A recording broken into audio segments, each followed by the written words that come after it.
Missing someone.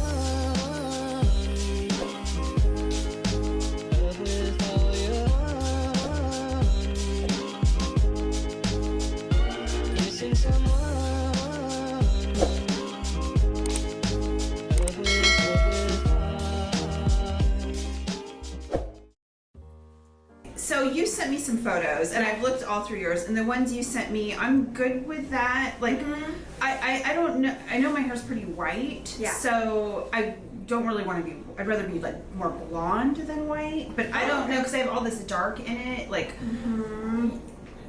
I mean, after looking at it, I mean, I am like really used to having dark hair, so I started lightening it a year ago, but like just pretty much in the front. But I can't deal with this anymore. Like I could do a really heavy. The reason why I wanted to do the solid application is just in case you needed an extra session.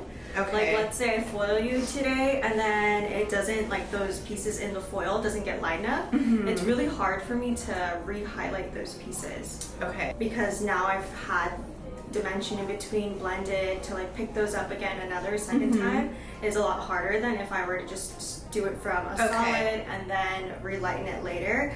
And then eventually if you wanted to add more depth in, we could. Okay. I just don't want to foil you and then you still feel like it's dark here compared to your root. Right, You know what I mean? yes, yes. Because it always generally looks better when it's like darker on top and then like gets lighter towards the end. I've watched like so many of your videos when you do the root shadow, but it's like more of like a blonde root shadow. Yeah. Because I think when my hair starts growing out like this, like my scalp looks really pink, and I don't know, it really like stands out to me. I mean, I like the idea of the blonde root shadow. I mean, if it was blonde, maybe it wouldn't be as noticeable, because now it's like it's against the dark. Even with the highlights, you've got that dark root shadow. I mean, it's like it's never not going to be there with that dark. So it's hard to tell. It's such a small little picture, but this one she had. You can see like she has a lot of like white. Similar to yours. And what we did was I did like a grayish root shadow so that it blended more with that. We didn't do a darker one, but we kept it light. The only part that I really did the darker was behind this part, so that at least you could still have that melty effect. Okay. But when this grows in, this was a little bit lighter. I left it on purpose because when it fades, the toner fades about 1 to 2 levels. Okay. Then it starts blending in a little bit better. So I did 2 different root shadows for her specifically because she has so much white right in the front too. Okay. And you have like a little bit more salt and pepper starting from here on back. Okay. And she had something very similar too, and that's why I did the slightly darker root shadow in the back here. You can see it's a little bit darker there. It's really pretty. But right here, I left it nice and like more ashy, so that blended in. It's not the perfect tone like it is on the ends, but at least it had a nice transition. To where like when it grows out and fades out, it's not so stark like it was before.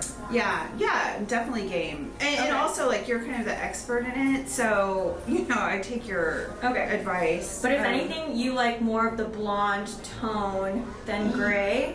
Yes, but then again, I do see like really pretty gray, like when they're done right and they're like pretty and like shiny and not like drab and gray. That's fine with me too. Are we doing a haircut too? Yeah, I need a haircut. How much did you want to cut off? Maybe just like, I like my length right now, maybe like an inch and a half. Okay. Is that? Yeah, that's fine. Like to here. Yeah. And then just touch up your layers. Yeah, I like to kind of have it go back, like. Oh, yes. Yes. Like that. Yes. Yep. And the layers right here around my face, not too short, but just kind of like the flattering layers. Do you like how this generally lays? Like what you have. Did you like your last haircut? I mean, it was okay. Okay, what was wrong with it? Maybe it wasn't layered enough. I have Does a it couple feel pictures. too thick? Well, my hair is thick. It's naturally curly, so it's thick. I guess maybe it does feel a little thick. Like heavy right there. Maybe, so maybe a little bit more layering, but kind of like kind of modern and cute. Right. Like, I think this part just lays really heavy, and that's kind of why it's pushing a little forward, taking out a little bit of weight there to kind of help push it back. might help a little bit. Yeah, I like that. Okay. Yeah. So we'll try and just get you more solid and light as possible, and then if we need to tone you more on the blonde tone, we will. But I'm gonna try and just maybe do a shadow root of like, maybe just like a level or two darker here. Okay. And then we'll try to keep this more so light blonde. Okay.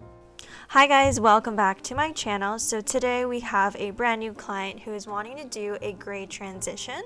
This is her before. She has a bit of like root cover, like one of those like temporary root cover sprays on the top of her head.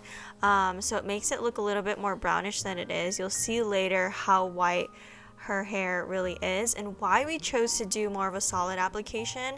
And later down the line, if she feels like it's too solid, we can always add in some dimension, which I've done sometimes on clients that feel like their natural gray is way too light. But overall, I wanted to try and just get rid of a lot of this dark as much as possible. So today, before we do our full lightening session, I'm going in with some K18 prep spray. This is going to just help her hair stay healthy during this whole process.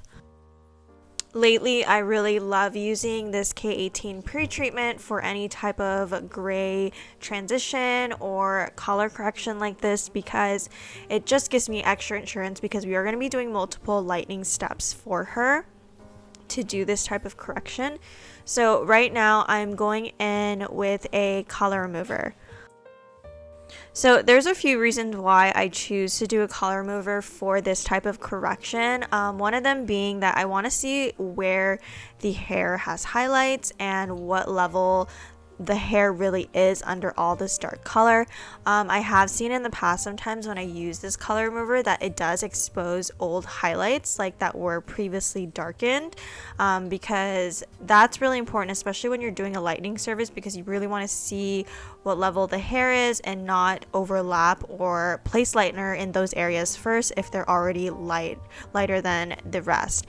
So that's going to give me a good indication when I go in and do her lightening service after the color remover to place the lightener in areas that she is actually darker, and then eventually add the lightener and color those areas that don't need as much time, basically.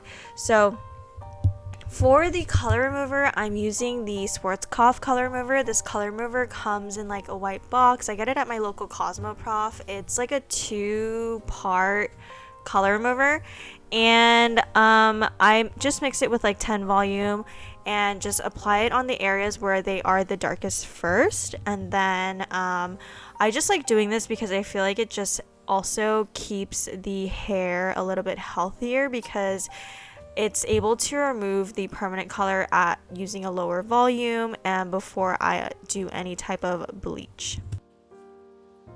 And this is what it looked like as it was processing. It was lifting her hair quite a bit. It lifted it a lot lighter than I thought, and I did avoid her virgin root because since we did mix it with developer, it does have the capability of lifting virgin hair, which I've seen in the past. So I always try to avoid applying it on virgin hair. So after that was done, I rinsed and shampooed her hair. I blow dried it like dry so that I could start the lightening service now. So for this part of the correction, I am going in with my favorite lightener. So I'm using the Danger Jones powder lightener, which has 9+ levels of lift, and the color remover did a great job at lifting that dark brown color that she had in her hair. It lifted some pieces to like a level 8 or 9 on the very ends, and then like the mid area, it's like about a level 7.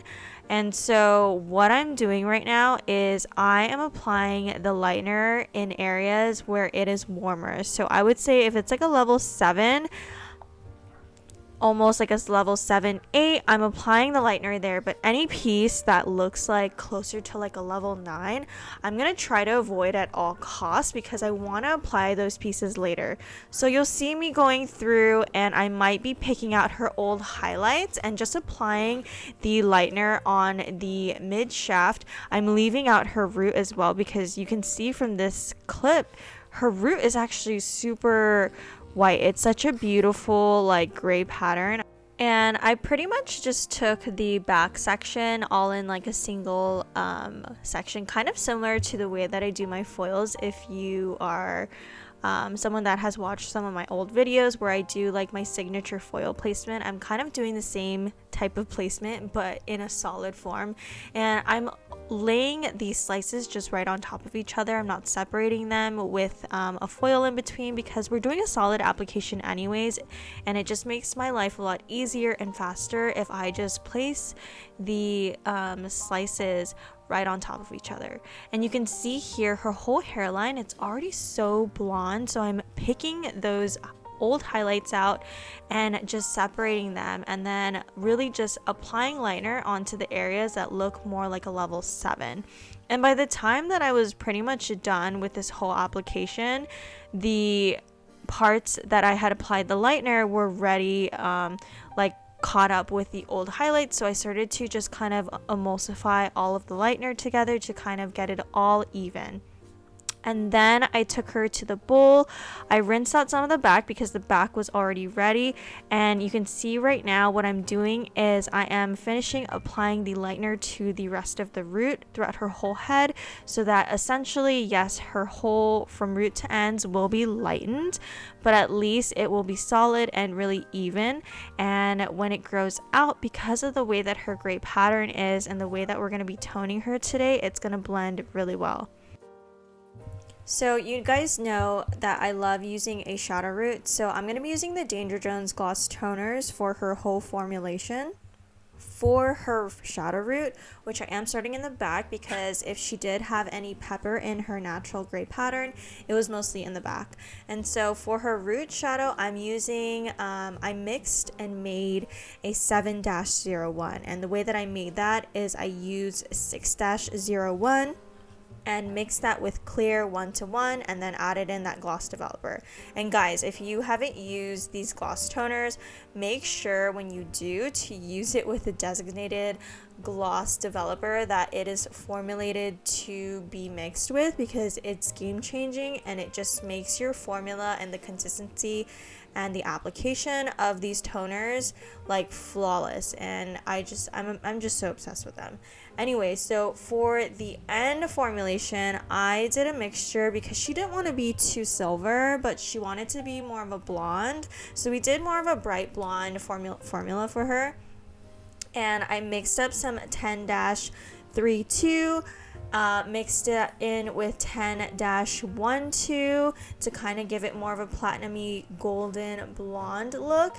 And then on the very ends of her hair, we added some of that 10-12 with some clear, and then quickly just did an overlay of that lighter formula all over just for like a few seconds to kind of just blend and tie everything and melt all the toners together. It's good. I feel like I need a suntan, but no, it's good. It's good. Wow, it's very different. Yeah. It's good. So after I gave her a haircut and touched up her layers, I did some curls on her, and then this was the end result. I honestly loved that she chose to do more of like a blondish tone, and we did more of like a shadow root, but like an ashy shadow root, so that when that fades, it really blends with her grays and whites, and that grows in because we did a 7-01, which is a level 7. So if it lightens up, it might lighten up to like a level 8 or 9, and the -01 is like a natural ash, and so that is going to blend in really well with her grays. And as the end formula kind of fades out, it is going to fade out a little bit more golden, and if she feels that it's too yellow, she could definitely use some purple shampoo or anything like that. But I have a feeling that her hair is going to fade out really pretty and she's still going to love it. And later down the line, if she wants to add more dimension for her root, we totally can. But this was a really great first session compared to how much dimension she had and how dark her old color was. Alrighty guys, that is it for this week's episode. Thank you guys so much for watching and tuning in, and as always, I will talk to you guys next week.